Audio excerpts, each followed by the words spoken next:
Welcome back दोस्तों, welcome back to another episode of my channel the United Frontier. तो ये video में बात करेंगे कल जो मैच था between Manchester United and Bournemouth. जी हाँ, आई नो कि ये वीडियो मैं बहुत लेट अपलोड कर रहा हूँ, वो इसलिए कि कल मैं लाइव वॉच अलॉन्ग किया था इस मैच का, और उसके बाद आज फॉर सम रीज़न ऑफिस में बहुत ज़्यादा काम था, तो इसलिए वीडियो रिकॉर्ड करने में बहुत लेट हो गया और वीडियो अपलोड करने में भी मैं लेट हो गया। लेकिन now let's talk about the match. तो कल it was a 4-4 draw between these two teams and it was a crazy crazy game of football. जी हाँ, न्यूट्रल फैंस के लिए तो बहुत ही ज्यादा एक इंटरटेनिंग मैच था, और हम लोगों के लिए मतलब फॉर फैंस एक मिक्स फीलिंग्स था आई वुड से, क्योंकि there were lot of positives in this match and also there were lot of negative as well। मतलब एकदम ही कॉन्ट्रास्टिंग फीलिंग्स आ रहा था, तो इसीलिए कभी कभार बहुत ही ज़्यादा खुशी मिल रहा था ये मैच से, जब स्पेशली हम लोग सेकेंड हाफ में कम बैक किए थे after we were trailing 3-2 against Bournemouth. लेकिन उसके बाद फिर से जब ये मैच ड्रॉ हो गया तो उसके बाद हम लोग कहीं ना कहीं फ्रस्ट्रेटेड एंड डिसअपॉइंटमेंट ज़रूर फील कर रहे थे आफ्टर द गेम। मतलब इस गेम के लिए मैं हंसूं या रो ये ठीक तरीके से मुझे समझ में नहीं आ रहा है, क्योंकि eight the end of the day हम लोग मैच ड्रॉ किए हैं, दो it was a highly entertaining game and it was a crazy crazy game of football. लेकिन फिर भी ये भी फैक्ट है कि हम लोग कल 2 पॉइंट लॉस किए हैं, एंड फॉर सम रीजन कहीं ना कहीं वो 2 पॉइंट लॉस मतलब मुझे तो बहुत खराब लग रहा है, क्योंकि this match was the game which we should have won. मतलब ऐसा मुझे लग रहा था स्पेशली आफ्टर द कमबैक। लेकिन मैं मेरा ऑनेस्ट ओपिनियन दूंगा आप लोगों से ऑब्वियसली, लेकिन एज अ फैन अगर मैं कहूँ मेरा फीलिंग्स क्या था, तो this was the feeling which I was talking about. क्योंकि हम लोगों ने मैच में 4 गोल स्कोर किए हैं और बैक टू बैक दोनों मैचेस में हम लोग 4 गोल मारे हैं। मतलब लास्ट 2 मैचेस में हम लोग इंग्लिश प्रीमियर लीग में 8 गोल मारे हैं, और यही नहीं मतलब कल फ्री किक से भी हम लोगों ने 1 गोल स्कोर किया है, जहां पे ब्रूनो ने वो वर्ल्ड क्लास गोल मारा है, और उसी के साथ पहले हाफ में मतलब हाफ टाइम से बिल्कुल ही पहले हम लोग कॉर्नर से भी 1 गोल स्कोर किए हैं। मतलब ये सीजन में हम लोग अभी तक 12 गोल स्कोर कर चुके हैं फ्रॉम सेट पीसेस, जो कि आर्सेनल से भी ज़्यादा है।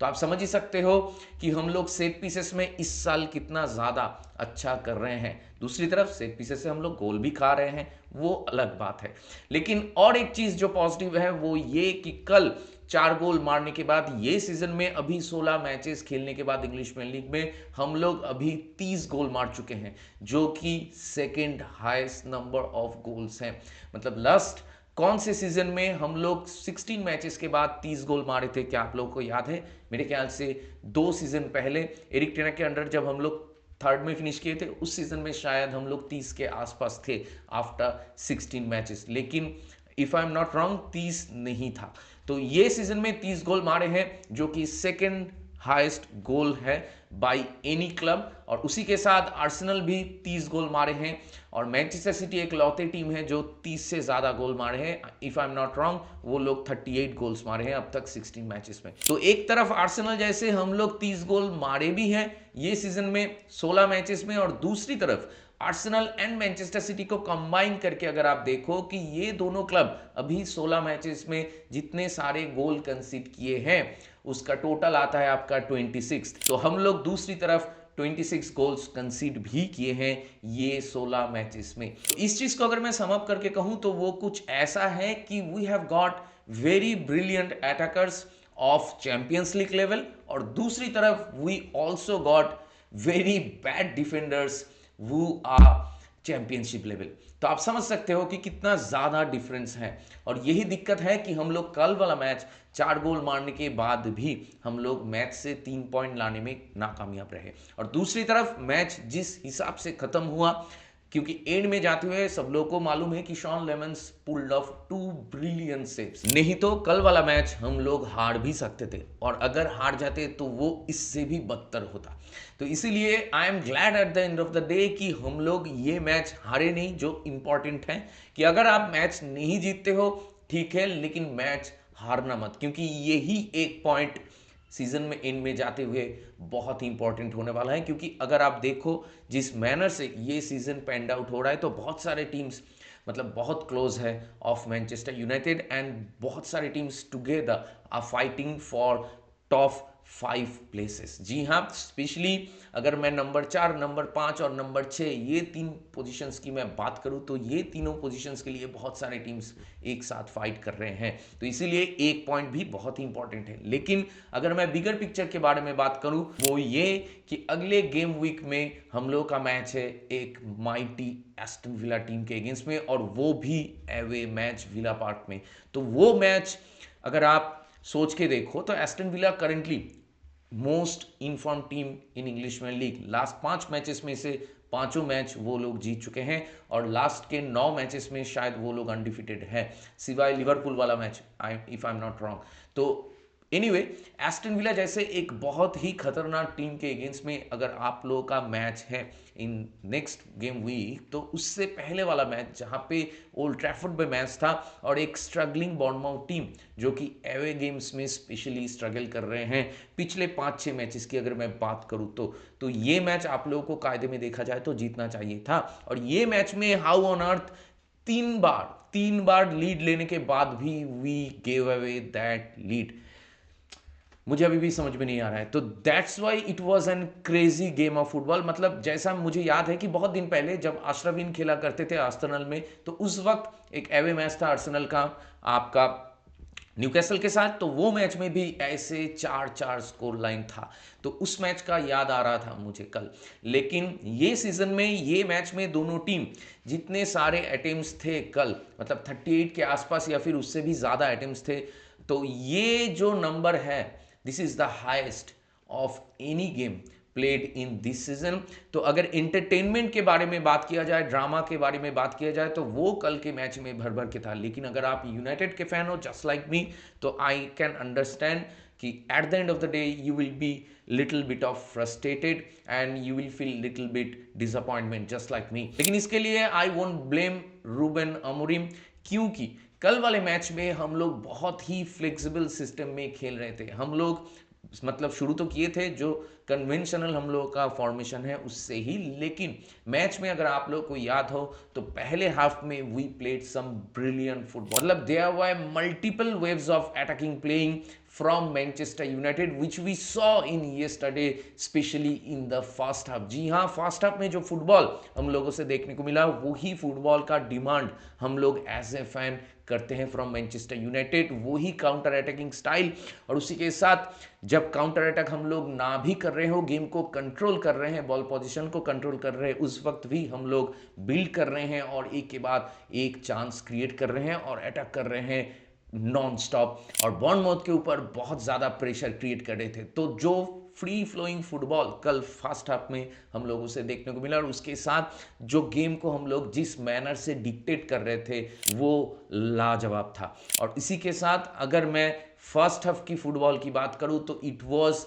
If not the best but was one of the best performances of this season in English Premier League by Manchester United। जी हाँ, इतना अच्छा थे हम लोग पहले हाफ में, और इसीलिए पहले हाफ में we should have scored more goals। जी हाँ, 2-3 गोल तो आराम से मार सकते थे। हाँ, मैं आता हूँ उस पर। माथेस कुनिया का एक बहुत ही मतलब बेहतरीन चांस था जहाँ पे उसके पास टाइम एंड स्पेस दोनों ही था, लेकिन टॉप कॉर्नर फिनिश करने के चक्कर में वो गोल मिस हो गया। दूसरी तरफ ऐसे बहुत सारे चांस एम्बुमो के पास भी था, specially in the second half. पहला हाफ में भी एम्बुमो के पास एक बहुत ही बढ़िया चांस था, मुझे याद है कि जहाँ पे माथेस कुनिया एक ब्रिलियंट सा वर्ल्ड क्लास डिलीवरी क्रॉस डाले थे बॉक्स के अंदर, एंड एम्बुमो फिनिश करने के लिए एक बाईसाइकिल किक का मतलब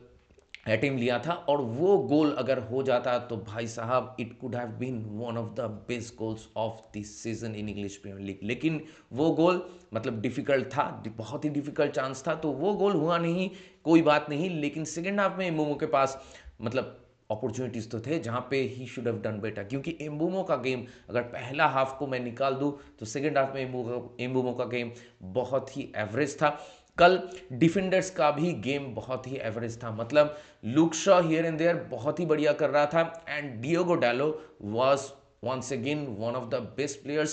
of Manchester United in a game जहां पे ये सीजन भले ही वो बहुत बढ़िया तरीके से स्टार्ट नहीं किया था, लेकिन फिर भी पिछले 4-5 मैचेस की अगर आप उसका परफॉर्मेंस उठा के देख लो तो आपको देखने को मिलेगा एक ग्रेजुअली परफॉर्मेंस मतलब इम्प्रूव हो रहा है और उसी के साथ वो जो भी उसका रोल है वो सही तरीके से उस चीज़ को एग्जीक्यूट कर पा रहे हैं। कल वाला मैच में भी जो पहला गोल हम लोगों को मिला था, वो गोल में भी एक ब्रिलियंट सा क्रॉस डाला था आपका डियोगो डालो। तो Diogo Dalot and Luke Shaw were better, लेकिन दूसरी तरफ एडन हेवन एंड लेनी यूरो का गेम बहुत ही एवरेज था। तो Ayden Heaven I know and लेनी यूरो ये दोनों ही बहुत ही यंग हैं, तो समटाइम्स उनका गेम मतलब ऐसा खराब होगा, और specially in a tough league like English Premier League. तो इसलिए मैं इन दोनों को ज़्यादा ब्लेम नहीं करना चाहता, लेकिन अगर जिन मैनर से अगर आप देखो कि हम लोगों ने गोल कंसीड किए हैं, वो भी 4 गोल, उसमें से एक गोल आया आपका फ्री किक से जो ट्रेवेनियर ने मारा, वो फ्री किक भी बहुत ही बढ़िया था।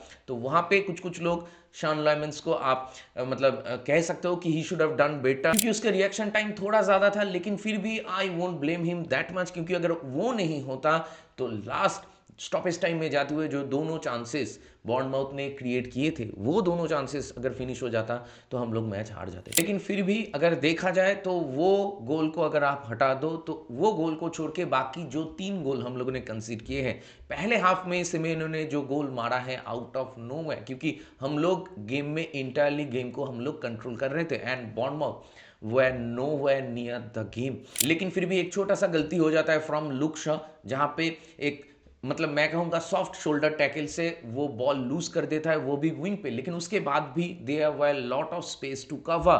बाय सिमेनो, और सिमेनो उस स्पेस को कवर कर रहा था by running driving the ball towards our goal, और उसके पीछे था आपका मेसन माउंट। तो मेसन माउंट पीछे से कॉल कर रहा था एडन हेवन को टू क्लोज डाउन, लेकिन एडन हेवन क्लोज डाउन नहीं किए, तो वहां पे एडन हेवन का आपका गलती था। तो अगर मैं नेट पिक करने लगूँ तो आपको देखने को मिलेगा कि वो ट्रेवनियर वाला गोल को छोड़ के बाकी तीनों ही गोल में एडन हेवन का कहीं ना कहीं गलती था, क्योंकि एडन हेवन पहला वाला गोल में ट्रैक डाउन नहीं कर पाया। उसके बाद सेकंड गोल जो एवन निल्सन ने मारा, जब हाफ टाइम के बाद मैच रिज्यूम हुआ और हम लोग 7 मिनट में 2 गोल कंसीड कर लिए, तो पहला गोल जो एवन निल्सन ने मारा था वो गोल भी हम लोग बिटवीन द लाइंस बीट हुए थे, बिटवीन सेंटर बैक्स। तो वहां पे बोथ एडन हेवन एंड लेनी Yoro were slow to react, and वो लोग को पता ही नहीं था कि कहां से प्लेयर मूव कर रहा है या रन बना रहा है। और दूसरी तरफ जब हम लोग को लीड मिल भी गया था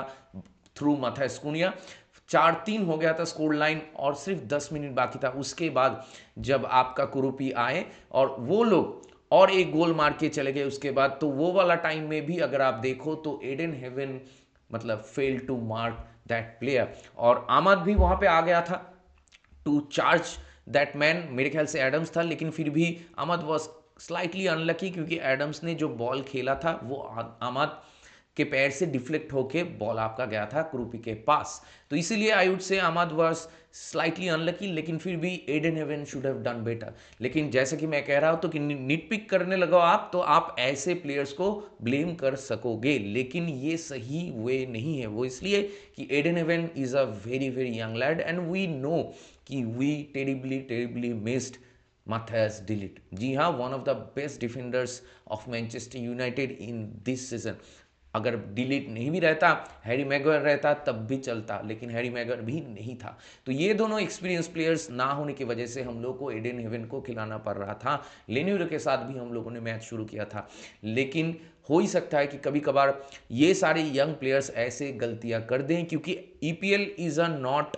मतलब कोई ऐसा वैसा लीग तो नहीं है। तो ईपीएल में अगर आप खेलते हो तो you have to play your A game all the time, लेकिन ये प्लेयर्स ऐसे सिचुएशंस फेस करते करते ही उनको एक्सपीरियंस गेन होगा और उसके बाद अपनी गलती से वो लोग अपने आप को सुधर सकते हैं। तो यंग प्लेयर्स के साथ ये एक दिक्कत है, और इसीलिए मैं रूबेन अमोरिम को ब्लेम नहीं करूंगा, क्योंकि वो अटैकिंग वाइज हम लोग का जो सिस्टम था, जो फिलोसॉफी था कल वाले मैच में, वो बहुत ही सही था, सब्स्टिट्यूशंस भी ऑन पॉइंट था। तो रूबेन अमोरिम एक ऐसा सिस्टम इंट्रोड्यूस किए थे कल वाले मैच में कि हम लोग, जैसे कि मैं कह रहा था कि हम लोग जो यूजुअल फॉर्मेशन है उसी के साथ 5 एट द बैक के साथ ही शुरू किए थे मैच, लेकिन एट टाइम्स हम लोग 4-4-2 ऐसे फॉर्मेशन में ट्रांसफॉर्म कर रहे थे और बहुत ही बढ़िया खेल रहे थे। और मैच में जो सिचुएशन था उसके हिसाब से हम लोग अपना formation with the ball and without the ball both occasions हम लोग चेंज कर रहे थे। तो ये चीज़ देख के बहुत ही बढ़िया लगा, क्योंकि प्लेयर्स जो अटैकिंग प्लेयर्स हैं, मिडफील्ड में जो प्लेयर्स हैं, वो बहुत ही फ्लेक्सिबल है। तो इसीलिए कल वाले मैच में ये सारे पॉजिटिव चीज़ें तो हैं, और सबसे बड़ा जो पॉजिटिव है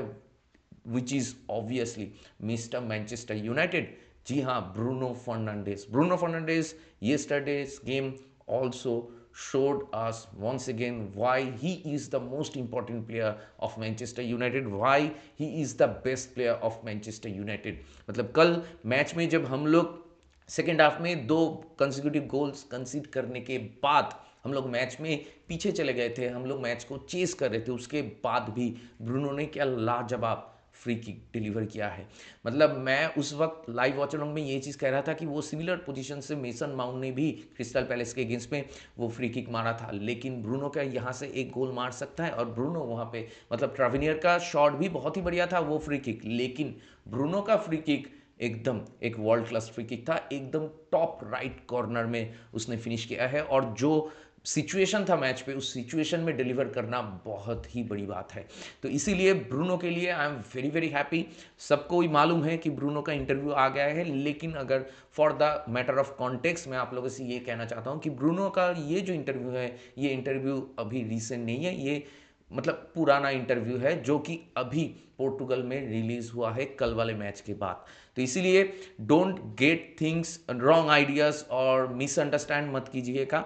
सिचुएशन को। ब्रूनो अगर मैच के बाद आप ब्रूनो का जो बॉडी लैंग्वेज है या फिर प्लेयर्स की अगर बॉडी लैंग्वेज है वो अगर आप देखो, तो दे वर फीलिंग ऑल्सो डेवास्टेटेड, क्योंकि दे ऑल्सो फेल्ड कि ये मैच में 3 पॉइंट वो लोग डिजर्व करते थे, जो कि कहीं ना कहीं में सच था। लेकिन एंड में जाते हुए मतलब मैच हम लोग बहुत ही स्ट्रांग शुरू किए थे, लेकिन फर्स्ट हाफ के बाद सेकेंड हाफ में आई वुड से कि बॉर्नमाउथ धीरे धीरे गेम में आते हैं, और उसके बाद बॉर्नमाउथ गेम को बहुत ही स्ट्रांगली एंड करते हैं। तो एंड में जाते हुए बॉर्नमाउथ के पास भी बहुत सारे मौके थे। बॉर्नमाउथ ने इंटायर मैच में 6 बिग चांसेस क्रिएट किए हैं, हालांकि उनके एक्सजी बहुत ही कम थे, हम लोग का एक्सजी बहुत ही ज़्यादा था। मतलब पहले हाफ में तो 2.68 का एक्सजी, 6 नहीं सॉरी 2.86 का हम लोग का एक्सजी था, जो कि पिछले 2 सीजन में मतलब हम लोग क्रिएट नहीं कर पाए थे इन द फर्स्ट हाफ। तो उस हिसाब से अगर देखा जाए तो आप देखिए पहले हाफ में हम लोग कितना बढ़िया थे, उसके बाद सेकेंड हाफ में हम लोग उतना अच्छा नहीं थे शुरू के अगर 15 मिनट की मैं बात करूं, लेकिन फिर भी सेकेंड हाफ में जब हम लोगों ने कम बैक किया, उसके बाद भी अगर आप एक्सजी देखो तो ओवरऑल हम लोग का मैच में एक्सजी आपका 4 के आसपास ही था, जहां पे हम लोग 4 गोल मारे हैं। लेकिन फिर भी मैच में सेकेंड हाफ में ब्रायन एम्बुमो के पास ऑप्शन था 2 गोल मारने का, आपका माथेस कुनिया के पास था, ब्रूनो के पास था, तो बहुत सारे प्लेयर्स के पास और भी मौके थे। मतलब फिर भी कहीं ना कहीं at the end we underplayed our xG, जैसा उसके साथ भी हुआ था। मतलब उस वाले मैच में भी हम लोग बहुत ज़्यादा गोल स्कोर कर सकते थे, और ये वाले मैच में भी हम लोग कहीं ना कहीं ज़्यादा गोल मार सकते थे। लेकिन ये मैच जो ड्रॉ हुआ है at the end, I would say कि this was a fair result. वो इसलिए क्योंकि बॉर्नमाउथ भी ये मैच में बहुत सारे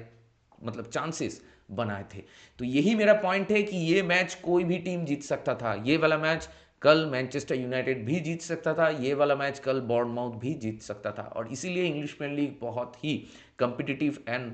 the toughest league in the world है। वो इसलिए कि बॉर्नमाउथ एक ऐसा टीम जिनका अवे फॉर्म खराब चल रहा है, लेकिन players stepped up yesterday's match. और इराओला सभी को मालूम है कि he is a brilliant coach and he is doing a very very good work at Bournemouth. कहीं ना कहीं score line is fair and square, और दोनों ही टीम एक एक पॉइंट डिजर्व करते हैं, क्योंकि कल वाले मैच में दोनों ही टीम की अगर आप 4-4 गोल देख लो, 8 गोल, जहां पे सेकेंड हाफ में 5 गोल आया है। एक high scoring match, one of the high scoring matches of this season in English Premier League. And अगर मैं ये मैनचेस्टर यूनाइटेड एंड बॉर्नमाउथ की हिस्ट्री की बात करूं तो वहां पर भी दिस वाज द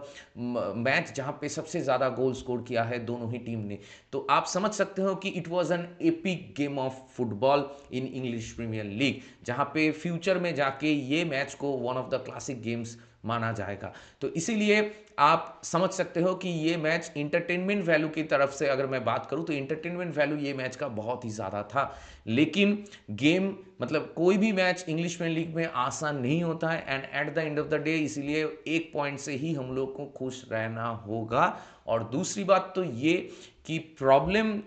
ये नहीं है कि कल हम लोग मैच नहीं जीत पाए, प्रॉब्लम ये है कि कल वाले मैच में कैसेमीरो को एक येलो कार्ड मिल गया, और अभी मतलब कैसेमीरो अगले मैच के लिए बैन हो जाएगा। तो एस्टन विला वाला मैच में आपका तो ना रहेगा आमाद, ना रहेगा माजरूई, ना रहेगा एम्बुमो, क्योंकि वो लोग तो अफ्रीका कप ऑफ नेशंस के लिए चले गए हैं। तो अगला 1 महीना तो ये 3 प्लेयर नहीं रहेंगे आपके टीम में, जो कि एक अलग का सरदर्द है फॉर मैनचेस्टर यूनाइटेड। और उसके साथ अगर कैसेमीरो, जो प्लेयर ये सीजन में हम लोग के लिए और एक इंपॉर्टेंट रोल अदा कर रहे हैं हर एक मैच में, तो वो भी अगर एस्टन विला के साथ ना रहे तो हम लोग क्या करेंगे? मिडफील्ड में कोबी मेनू को खिलाएंगे कि नहीं, वो देखने वाली बात होगी। क्योंकि कोबी मेनू का गेम कल वाले गेम में अच्छा था, जब कैसेमीरो को हम लोग सेकेंड हाफ में सब्स्टिट्यूट कर लिए थे, उसके बाद कोबी मेनू आने के बाद मैच अच्छा चल रहा था। कल वाले मैच में जितनी भी सारी गलतियां हुआ है वो मेरे ख्याल से डिफेंसिवली हुआ है। और उसी के साथ मैं ऑलरेडी एक्सप्लेन कर चुका हूं कि क्यों मैं इंडिविजुअली ब्लेम नहीं करना चाहता, क्योंकि दोज आर यंग प्लेयर्स और उनका कॉन्फिडेंस हाँ अभी कम है, लेकिन खेलते खेलते अच्छा परफॉर्मेंस डिलीवर करने के बाद वो कॉन्फिडेंस धीरे धीरे वापस आ जाएगा। और ये टीम में एडन हेवन का पोजीशन ऐसा नहीं है कि वो मतलब हर गेम को स्टार्ट करे। You can understand what I try to say, क्योंकि मैथ्यूस डिलीट या हैरी मैगवायर को मैच शुरू करना है, तो इसीलिए वो लोग अवेलेबल नहीं है, तो इसीलिए एडन हेवन को हम लोगों को खिलाना पड़ा। तो वो एक अलग बात है। लेकिन फिर भी कल वाला मैच में मतलब eight the end of the day हम लोग अगर फैन की तरह सोच के देखें तो we will be wondering this fact कि 4 गोल स्कोर करने के बाद भी कैसे हम लोग मैच नहीं जीते। और दूसरी तरफ एक चीज मैं कहना चाहूंगा कि अगर किसी को लगता है कि ब्रूनो वाला जो गोल आया है फ्री किक में, वो तो आपका फ्री किक नहीं था, जो कि फ्री किक नहीं था क्योंकि वो that was not an handball. लेकिन अगर किसी को ऐसा लगता है कि मैनचेस्टर यूनाइटेड को एक मौका मिल गया एंड बॉर्नमाउथ वाज रॉब्ड, तो उन लोगों से मैं ये कहना चाहूँगा कि पहले हाफ में हम लोगों को मल्टीपल टाइम्स ऐसे सिचुएशन थे जहाँ पे हम लोग हैंडबॉल शाउट कर रहे थे एंड रेफरी या फिर वार चेक भी नहीं किया सही तरीके से। तो वहाँ पे 2-3 ओकेशंस ऐसे थे जहाँ पे हैंडबॉल के लिए हम लोग डिमांड कर रहे थे, पेनल्टी के लिए हम लोग डिमांड कर रहे थे, लेकिन वहाँ पे अगर मैं 2 ओकेशंस को हटा भी दूँ, लेकिन एक ओकेशंस पे वो तो डेफिनेटली हैंडबॉल था, तो वो वार चेक किया नहीं। और दूसरी तरफ अगर आप लोगों को याद है कि डैलो को एक येलो कार्ड मिला था, सेमेनो को एक गलत टैकल किया था उसने, तो उसके लिए उसको येलो कार्ड मिला था, लेकिन रिएक्शन में सेमेनो उठ के डैलो का गला ऐसे पकड़ा था फॉर फ्यू सेकेंड्स। तो वो चीज़ आप नहीं कर सकते फुटबॉल में, क्योंकि कैसेमीरो ये सेम चीज़ के लिए उसको रेड कार्ड मिला था अगेंस्ट क्रिस्टल पैलेस, अगर आप लोगों को याद है तो ओल्ड ट्रैफर्ड में ही था वो गेम। तो ये जो रेफरिंग था कल वाले मैच में, उसको लेके क्वेश्चन तो करना ही है, क्योंकि बहुत सारे टाइम हम लोगों को कल वाले मैच में ये देखने को मिला था कि there were poor decisions from the entire refereeing team, और वो दोनों ही टीम के लिए था। कभी कभी बॉर्नमाउथ को भी गलत डिसीजंस दिए जा रहे थे और कभी कभी मैनचेस्टर यूनाइटेड के अगेंस्ट में भी गलत डिसीजंस दिए जा रहे थे। तो इट वाज मेरा पॉइंट यही है कि it was part and parcel of the game. और रेफरी अगर गलत हो, पुअर रेफरिंग हो, तो उसको आप क्रिटिसाइज कर सकते हो, आप कंसिस्टेंसी की डिमांड कर सकते हो, लेकिन आप वो चीज़ को किसी एक टीम के ऊपर धकेल नहीं सकते। वो उस टीम का रिस्पॉन्सिबिलिटी नहीं है कि रेफरी अपना काम सही तरीके से नहीं कर पा रहा है फील्ड में। तो इसीलिए कहीं ना कहीं as a Manchester United fan I was also disappointed, लेकिन at the end of the day should have could have का कोई जगह नहीं है फुटबॉल में। क्या होने से क्या होता, ये नहीं होता तो वो होता, ये अगर सोचना जाओ तो हजार चीज़ें मतलब आ जाएगा दिमाग में। और वो मतलब it is an infinite amount of sequences which you can talk about over the period of time, जो टाइम कभी खत्म ही नहीं होगा। अगर मैं ये सोचने जाऊँ कि अगर डिलीट होता तो क्या होता, अगर रेड कार्ड हो जाता तो क्या होता, क्योंकि एवर्टन के साथ तो रेड कार्ड हुआ था, लेकिन फिर भी we fail to defeat a 10 man Everton. तो इसीलिए क्या होने से क्या होता, वो सोचने से बेहतर ये है कि जो हो गया है उसको एक्सेप्ट करो और मूव ऑन करो। 1 पॉइंट मिल गया, हाँ इंपॉर्टेंट है। जिस हिसाब से मैच खत्म हुआ, हम लोग मैच हार भी सकते थे, हारे नहीं, तो ठीक है, कोई बात नहीं। डिफेंसिवली हम लोग को बेहतर करना होगा और अगले समर ट्रांसफर विंडो में हम लोग को सेंटर बैक खरीदना तो होगा और उसी के साथ मिडफील्डर्स भी चाहिए, फुल बैक्स भी चाहिए। तो ये सारे सिचुएशंस जब तक हम लोग टैकल नहीं करते अगले समर ट्रांसफर विंडो में, तब तक हम लोग एज ए होल मतलब जो एक्सपेक्टेशंस है फैंस का, वो मतलब आर्सेनल, मैनचेस्टर सिटी जो जिस हिसाब से जिस मैनर से खेल रहे हैं, या फिर फॉर दैट मैटर आपका चेल्सी या फिर एस्टन विला जैसे खेल रहे हैं, वो लेवल में हम लोग नहीं पहुंच पाएंगे, क्योंकि हम लोग अभी जो अटैकिंग प्लेयर्स हैं उनके बीच एक केमिस्ट्री बैठ गया है और उसी के साथ हम लोग in front of the goal और शाई नहीं है। In front of the goal हम लोग गोल मार रहे हैं, भले ही 2-3 गोल मिस कर रहे हैं लेकिन 3-4 गोल मार भी रहे हैं, और बैक टू बैक मैचेस में बहुत दिन के बाद हम लोग 4 गोल मारे हैं। और ये सीजन में अभी 3 मैचेस हो गया है ऐसा जहां पे हम लोग 4 गोल मारे हैं इन ईच मैच। तो इसीलिए नंबर ऑफ गोल्स हम लोग ज़्यादा प्रोड्यूस कर रहे हैं, लेकिन डिफेंसिवली अगर वो सारे रिक्रूटमेंट हम लोग सही करते हैं और जो प्लेयर्स हैं वो अगर ज़्यादा से ज़्यादा टाइम अवेलेबल रहते हैं, मेरा मतलब है कि Matthias de Ligt, Lisandro Martinez, Luke Shaw, तो हम लोग बेहतर करेंगे डिफेंसिवली। तो इसीलिए कल वाले मैच में there were lot of positives and also on the other hand there were a lot of negatives as well, and at the end of the day for that reason मुझे लगता है कि match का result बिल्कुल ही fair and square था। लेकिन अगर मैं एज अ फैन सोचूं तो obviously I am little bit frustrated and disappointed, और मुझे अभी बहुत ही चिंता है कि एस्टन विला के साथ हम लोग क्या करेंगे, क्योंकि अभी एक डिफिकल्ट रन ऑफ फिक्चर्स तो है। मतलब बॉर्नमाउथ वाला गेम भी डिफिकल्ट था, इसके बाद एस्टन विला का एवे मैच है वो भी डिफिकल्ट है, इसके बाद आपका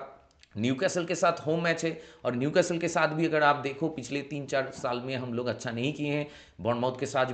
भी अच्छा नहीं किए थे, लेकिन पिछले 3-4 साल में बॉर्नमाउथ के साथ जो फुटबॉल हम लोग खेले थे उससे कहीं गुना ज़्यादा बहुत ही बढ़िया फुटबॉल हम लोग कल वाले मैच में खेले थे, and specially in the first half. तो फर्स्ट हाफ में जो फुटबॉल हम लोग खेले थे वो फुटबॉल अगर हम लोग खेल पाते हैं अगेंस्ट एस्टन विला तो कुछ बात बन भी सकता है, क्योंकि एवे मैचेस अभी हम लोग जीत रहे हैं और होम मैचेस में हम लोग पॉइंट्स ड्रॉ कर रहे हैं। तो मालूम नहीं कि मैनचेस्टर यूनाइटेड से आपको कब क्या देखने को मिल जाए, तो इसीलिए हम लोग कुछ एक्सपेक्ट नहीं कर सकते फ्रॉम दिस टीम येट, क्योंकि अभी भी ये टीम मतलब कंप्लीट नहीं है। बहुत सारे रिक्रूटमेंट्स हम लोग कर चुके हैं ये समर ट्रांसफर विंडो में, और बहुत सारे पोजीशन में अभी भी रिक्रूटमेंट करना बाकी है। लेकिन at the end of the day I would say कि रूबेन अमोरिम लास्ट सीजन से इस टीम को बहुत आगे लेके चले आए हैं। मैच जिस हिसाब से हम लोग खेल रहे थे लास्ट सीजन में, उसके बाद 15 में फिनिश करने के बाद ये सीजन के एंड में अगर हम लोग टॉप 8 में भी आ जाते तो I would be very very happy person. तो उस लिहाज से अगर देखा जाए कल वाला मैच अगर हम लोग जीतते तो टेबल में हम लोग 5 में चले जाते और चेल्सी के साथ हम लोग का पॉइंट इक्वल होता 28 पॉइंट्स। लेकिन अभी ये मैच ड्रॉ करने के बाद हम लोग टेबल में ज़्यादा पीछे नहीं है, 6 नंबर में है, और उसके साथ चेल्सी के साथ पॉइंट का गैप अभी 2 ही है। लेकिन ऐसा नहीं है कि चेल्सी या फिर दूसरे जितनी भी सारे टीम्स हैं लाइक आपका क्रिस्टल पैलेस, आपका सनडरलैंड, लिवरपूल, जो हम लोग के साथ पॉइंट में मतलब आइदर इक्वल है नहीं तो 1-2 पॉइंट आसपास है, तो ये सारे टीम्स अगले गेम वीक में पॉइंट्स ड्रॉप नहीं करेंगे या फिर उसके बाद वाले गेम वीक में पॉइंट्स ड्रॉप नहीं करेंगे, ऐसा नहीं है। सब लोग ही पॉइंट्स ड्रॉप करेंगे, क्योंकि जो मतलब नंबर 4, नंबर 5, नंबर 6 पोजीशन के लिए कंपटीशन कर रहे हैं वो सारे टीम्स का हाल कंडीशन कहीं ना कहीं सिमिलर सा ही है। कोई टीम एक दूसरे से 19-20 ज़्यादा अच्छा है या फिर आगे है इन टर्म्स ऑफ प्रोजेक्ट, तो यही डिफरेंस है जो है। लेकिन जनवरी ट्रांसफर विंडो में अगर हम लोग कोई अटैकिंग प्लेयर खरीद सकते हैं, वो क्या सिमेनो हो सकता है वो भी देखने वाली बात होगी, और उसके साथ क्या फुल बैक्स या डिफेंडर्स या फिर मिडफील्डर्स कहीं पे हम लोग कुछ बैकअप की तरह अगर हो सके कुछ प्लेयर खरीद पाए वो भी देखने वाली बात होगी। क्योंकि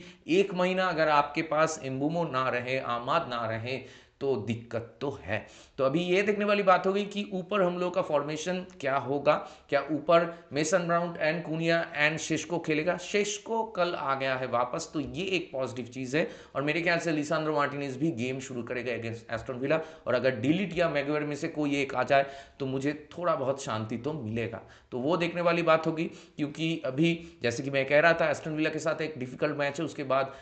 ओल्ड ट्रैफर्ड में न्यूकैसल के साथ भी एक डिफिकल्ट मैच है, और उसके बाद आपका उल्स के साथ होम मैच है। तो वो वाले गेम से पहले जो 2 गेम हैं, ये 2 गेम में 6 पॉइंट में से कितना पॉइंट हम लोग लाते हैं उस पर भी बहुत कुछ डिपेंड करेगा। तो देखते हैं आगे जाते हुए क्या होता है। लेकिन कल वाले मैच में अगर मैं कोई बेस्ट प्लेयर की बात करूं तो it was obviously from Manchester United, it should be Bruno Fernandes, और उसके साथ माथायस कुनिया का गेम भी बहुत ही बढ़िया था, आमाद का गेम बढ़िया था, कैसेमीरो का गेम भी बढ़िया था, उसने गोल भी मारा है, और उसके साथ आपका डियोगो डैलो बहुत ही बढ़िया था। तो ये सारे प्लेयर्स तो बहुत ही बढ़िया था। मेसन माउंट जब तक खेल रहा था वो भी अच्छा ही कर रहा था, और उसके बाद जब हम लोग शेस्को को लाए तो शेस्को ने भी एक असिस्ट दे दिया। हाँ, माथायस कुनिया वाज लकी क्योंकि डिफ्लेक्ट होकर आया था, लेकिन फिर भी उस हिसाब से अगर देखा जाए तो बॉर्नमाउथ भी लकी था इन सम वेज। तो eight the end of the day दोनों ही टीम्स बहुत ही बढ़िया बढ़िया वर्ल्ड क्लास गोल स्कोर किए हैं ये मैच में, और दोनों ही टीम से बहुत घटिया घटिया डिफेंडिंग भी हम लोगों को देखने को मिला है यही मैच में। तो इंटरटेनिंग वैल्यू जो है ये मैच का बहुत ही हाई था, और उसी के साथ रात में अगर कोई न्यूट्रल फैन भी ये मैच देख मतलब रात जग के देख रहा था तो मेरे ख्याल से इट वॉज वर्थ इट। तो eight the end of the day it is what it is, हम लोग कुछ कर नहीं सकते, हम लोग को ये 2 पॉइंट लॉस मानना होगा, और उसके साथ we have to move on and we have to focus and think about the next game. और वो गेम में विदाउट कैसेमीरो एम्बूमो आमाद कैसे गेम को हम लोग मैनेज करेंगे वो सोचने वाली बात होगी। तो देखिए एस्टन विला के साथ अगर ड्रॉ हो जाता है तो आई वुड बी हैप्पी, क्योंकि एस्टन विला के साथ हारने की चांसेस टू बी ऑनेस्ट बहुत ज़्यादा है। उसके बाद न्यूकैसल भी है, तो देखते हैं क्या होता है। और कल वाले मैच को लेके आप लोगों का क्या मानना है, आप लोगों का क्या राय है, please do let me know in the comment section. और अगर ये वीडियो आप लोगों को पसंद आया और आप मेरे चैनल में नए हो तो मुझे ज़रूर सब्सक्राइब कीजिए, इस वीडियो को लाइक कीजिए और शेयर कीजिए अपने दोस्तों के बीच, मैनचेस्टर यूनाइटेड फैंस के बीच जिनको ऐसे वीडियोस देखना पसंद है। और दूसरी तरफ मैनचेस्टर यूनाइटेड के मैचेस की मैं लाइव वॉच अलॉन्ग करता हूँ, और जितने भी बिग मैचेस हैं इन इंग्लिश प्रीमियर लीग और चैंपियंस लीग वो सारे मैचेस का भी मैं लाइव वॉच अलॉन्ग करना चालू कर दिया हूं। तो जितना बड़ा होगा ये कम्युनिटी उतना ही हम लोग मजे करेंगे एक दूसरे के साथ। तो इसीलिए इस चैनल को सब्सक्राइब कीजिए और इस वीडियो को जरूर लाइक कीजिए। तो बहुत जल्दी मुलाकात होगा आप लोगों से अगले वाले वीडियो में, तब तक ख्याल रखिए अपना, take care, good night, glory glory Manchester United and keep the red flag